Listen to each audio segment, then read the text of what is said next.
Hi, I'm Luke Brackenbury from BikeSocial. We're here today at Donington Park, sunny, spring is sprung, to ride the all-new Triumph Speed Triple RS.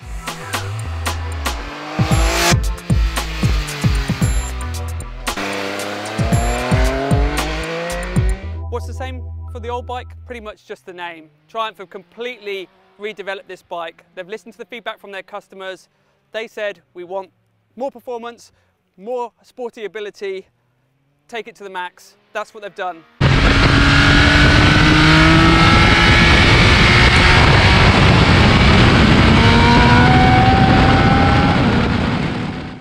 So here we are, 2021 Triumph Speed Triple RS. You know, 100,000 Speed Triples have been made since 1994. So what's different with the new bike from last year's model? It's basically a ground up redesign. It's a 1160cc engine now, 7 kilograms lighter from the engine itself, which is crazy. 30 PS more, 180 PS, revs to 11,150 RPM, which is 650 RPM higher than before. A lot more mid-range to top end over the previous model. Makes 8 Newton meters more torque than the previous model, and power to weight, that real, which is really important, 26% up on last year's model, so that's a huge change. The exhaust is new as well, so it's all about mass centralisation with the new model, and gone are the twin under seat cans, which I really liked. And look how narrow the back of this is. Look at that. Now you've got this, and interestingly enough, Triumph don't offer an official exhaust can in the aftermarket, no arrow. And that's because they said they've worked really hard, not only just to get through emissions, but to tune the sound. The sound when you're riding's all right.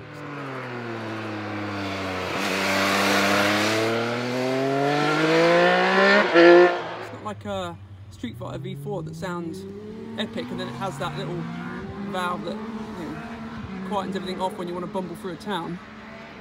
I don't know, I still think you could have under seat cans on there and that look cool. New LED lights at the front. I really like the old bug eye lights, but very, very mean, very sinister looking thing. On the frame, they said the 9.1 kilograms have been lost. Looks fairly similar than the last one. But it's same wheelbase, but 74mm longer swing arm, pivot points a bit higher as well, so nice and stable. And they're saying that, you know, it's on paper the geometry looks really relaxed, but they've made it that way for its poise, for when it's under load, that it's stable, that it's agile, that it steers well, and I haven't really got anything to kind of arguing differently to that. 15,100 on the road. Demo bikes are in dealers from May the 1st. 2 choices of colour. It's matte silver ice that we've got here, and we've got sapphire black, which has got little bits of red detailing on. A single seat cowl comes with the bike, as well as a pillion seat. It's pretty tiny, not sure how comfortable that's going to be, but to get those both with it. Sure, there'll be plenty of people changing the license plate hanging on that. That beautiful Olin suspension front and back. Quick shifter up and down as standard. 5 ride modes. TFT dash 5-inch, which doesn't, it's not angle adjustable anymore because it doesn't need to be, because it's bonded finish means it's, you know, you can always see it. Stylema calipers. Brembo adjustable master cylinder, adjustable for ratio and span. I didn't really like this though. Cable clutch. The bike I was riding, it was always shaking. This one's a bit better. But you don't really need to touch the clutch too much, really. Quick shift is awesome. Town speeds or when you're on it.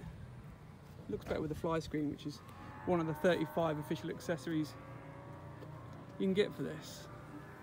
I mean, I was a bit worried that they were going to make this too sporty, and that's where all the super nakeds are going. They've got all the tech. You know, Ducati's streetfighter V4, KTM's 1290 Super Ducar, but this is a lot sportier. We've done 3 sessions at Donington Park in the dry. It was amazing. Yeah, it got to the point where you want to start playing around with the suspension settings, but on the road, stiff, it's taut, and they said that that was the plan. But it just took a little while to get into it feeling normal, and I felt that way about the Streetfighter V4 last year. It just felt odd for a start. It's very, very taut. Not like the old speed triples that were just tall and heavy. This has got an 835mm seat height, but it's really narrow, and I've got 30-inch inside legs on a tool day. My weight fluctuates like, honestly, I do have tool days, but it's so narrow, so I'm almost flat-footed, which is awesome. So it just means that this bike, you know, it's going to appeal to more. It's going to be, you know, it's not restrictive just to, well, not tall people, normal sized people, but shorties like myself are going to be, they're going to be all right.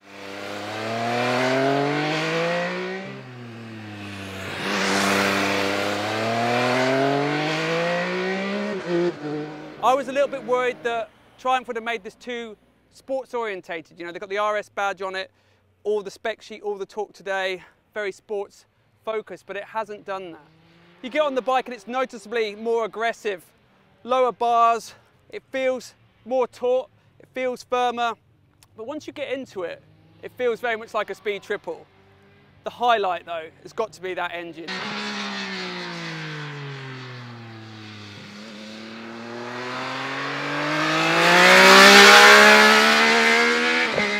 It's a triple, of course, but it doesn't really matter what gear you're in on road or track, it just pulls.